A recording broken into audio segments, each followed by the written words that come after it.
An in-depth conversation with the Royal Highness and her team as it pertains to early years. The alignment is very, very clear.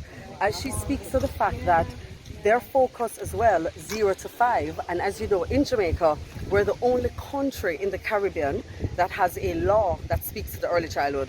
So Jamaica has a law that speaks to early childhood development. The Duchess herself focuses on building awareness in 0 to 5.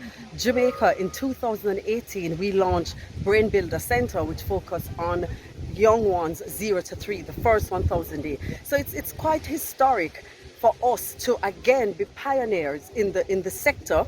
So in 2018 we actually launched Brain Builder. So now to hear the Duchess speak about the fact that the awareness of early years, Jamaica continues to show that we are ahead in a lot that we do.